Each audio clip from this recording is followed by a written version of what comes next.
Hey gang, it's your boy, and welcome to the next video in my retro gaming history, the Nintendo Entertainment System.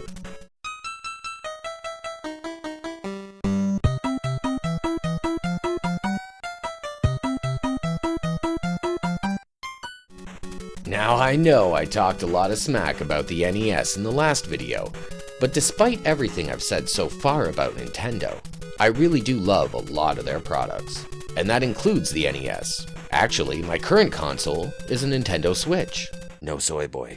When it comes to Nintendo of America in the 80s, what wasn't to love, really? I mean, other than their near stranglehold on the video game market for a short time, all but snuffing out my beloved Sega Master System, but because of that market power, they had a lot of great games and a ton of peripherals to choose from, and you could buy or rent them pretty much anywhere. Even though I grew up in a small town of about 1,200 people, there were 5 different stores within a 10-minute drive of each other where I could find Nintendo products.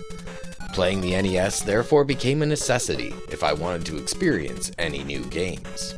As I mentioned before, one of my neighborhood friends got an NES for Christmas the year before I got the Sega Master System, and several of my friends bought Nintendos shortly thereafter.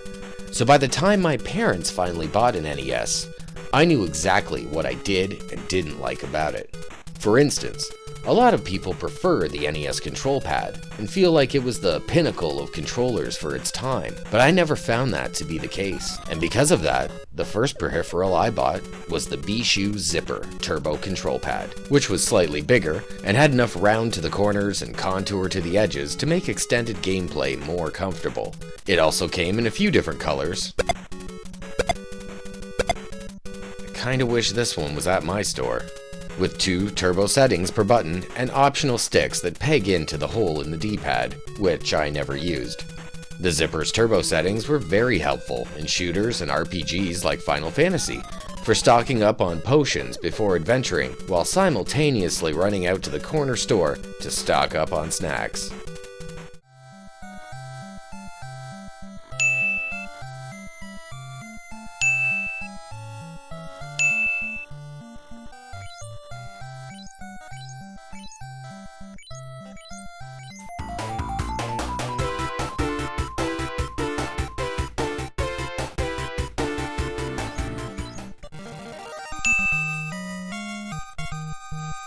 But before we get to that, let's take a look at the platforming games that were in my collection.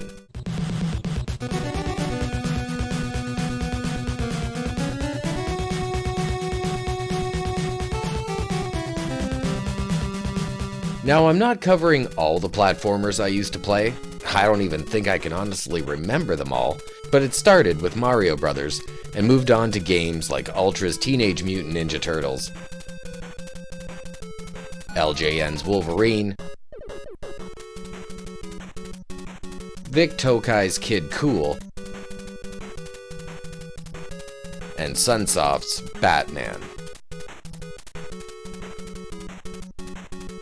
Some other noteworthy platformers I really liked were Acclaim's Wizards and Warriors,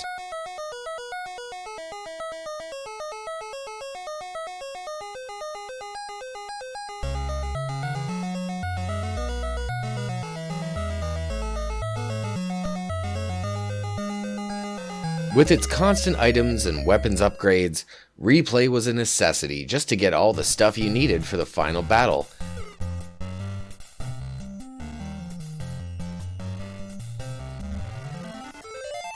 Or to make some levels possible to complete at all.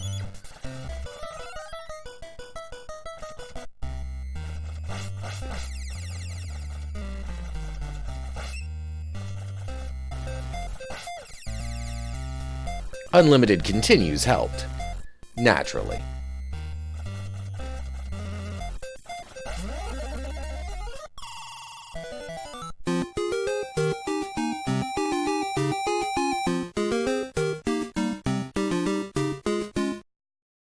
LucasArts' The Empire Strikes Back.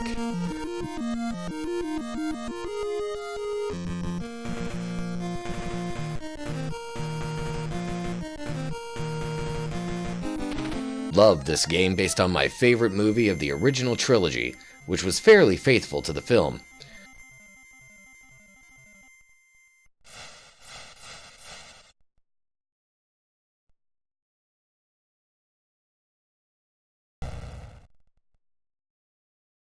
Challenging and addictive gameplay with an awesome force system which expands throughout each level put this cartridge in heavy rotation.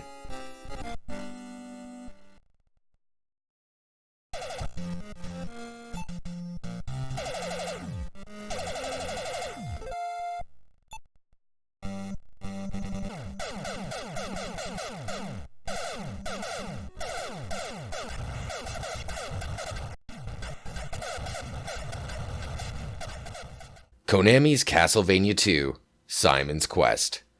This had to be my all-time favorite, despite what AVGN and others have said about this game. In my opinion, it's a great combination of the previous Castlevania platforming action with RPG elements that end up giving you more time and value when playing and actually required you to seek out information from other gamers, or look in the pages of Nintendo Power or other publications.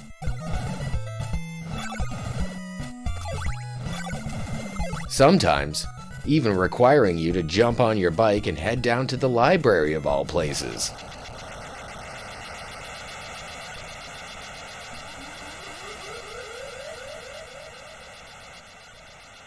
And this at a time when walkthroughs and guides on the interwebs weren't a thing.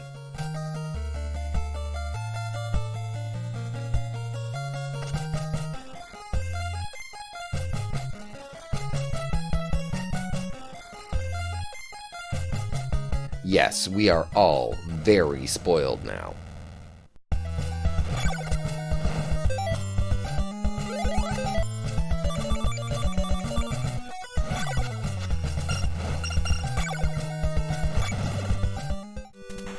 Let's move on to beat 'em ups.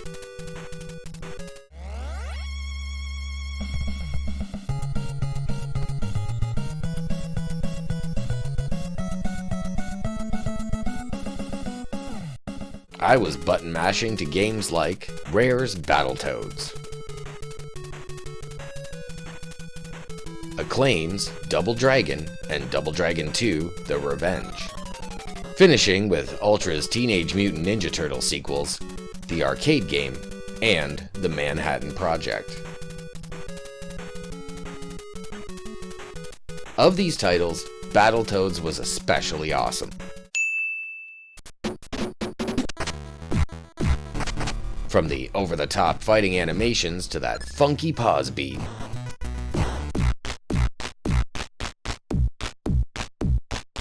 This game was the bomb. Even the annoyingly fast-paced turbo tunnel is highly satisfying and addictive. Though most seem to give up around that point.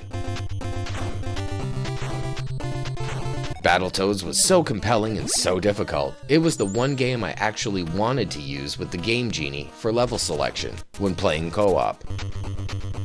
It's better than getting pissed off at your buddy after they crash their turbo bike for the 50th time. And now it's time to tackle the games that ate whole weekends at school breaks. The games I sat the longest for in front of the NES. The RPGs.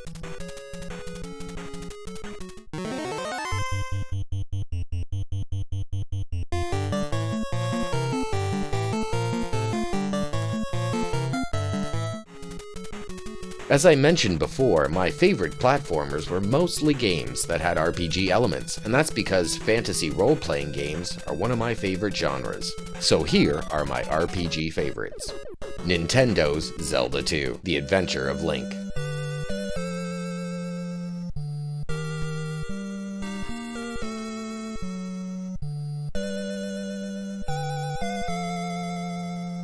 Zelda 2: The Adventure of Link was the first RPG I played through, and man was this game hard. It's another platforming RPG like Simon's Quest, but with a distinct Nintendo feel.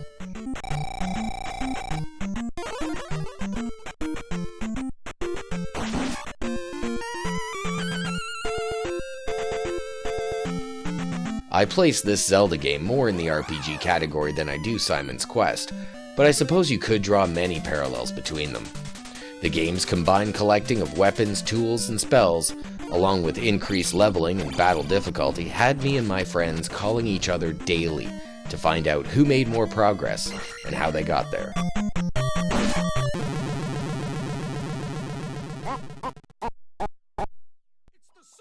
Having a weekly Zelda cartoon playing during the Super Mario Bros. Super Show definitely piqued my interest in this game. Hey, for you, Zelda, anything.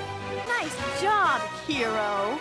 Hey, excuse me, princess. Enix's Dragon Warrior was my first turn-based role-playing Nintendo game, and a pretty good one for anyone back then who was interested in RPGs. This game covered all the basics of 8-bit adventuring and definitely got you used to the grind of fighting tiny creatures repetitively in order to squirrel away experience points and gold that eventually pays off in weapons and armor upgrades, along with increased stats and magical abilities.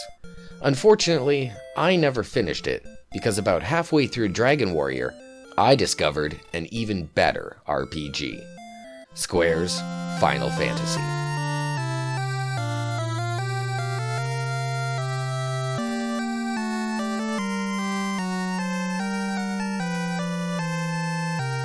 This RPG was as immersive and rewarding as it was massive. Just look at this world map.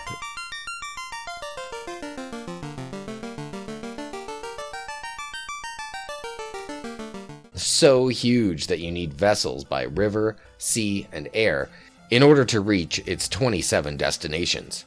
Exploring the numerous dungeons, towers, and towns to complete the game takes most gamers many hours and forces you to grind your chosen characters to collect enough gold and experience to ensure future victories. With over 100 unique weapons, items, and armor to locate and acquire in order to defeat the 128 different enemies that populate the world, you can bet your last GP this game will unleash the OCD in any JRPG gamer's psyche. Plus, you get to choose your own party classes and name each character. Combine that with a 4-character name limit, and you've just unlocked the most juvenile of nomenclature options. Your goal in this adventure is to save the world, naturally, by facing off against the 4 fiends that have plunged the world into darkness, sent into the future by the demon Chaos to steal the power of the 4 crystals carried by each one of the heroes. Once the orbs are restored, the adventurers can travel back in time to defeat Chaos and close the time loop that has trapped the world in its vicious grasp. This game was so addictive that I ended up completing it many times on the NES and some of the remakes on PlayStation and Game Boy Advance, which had updated graphics, sound, a bestiary, and 2.5D travel modes. I'm sure you're all familiar with many of the sequels that have spanned the decade since its North American release in 1987, which demonstrates just how influential and profitable the franchise became.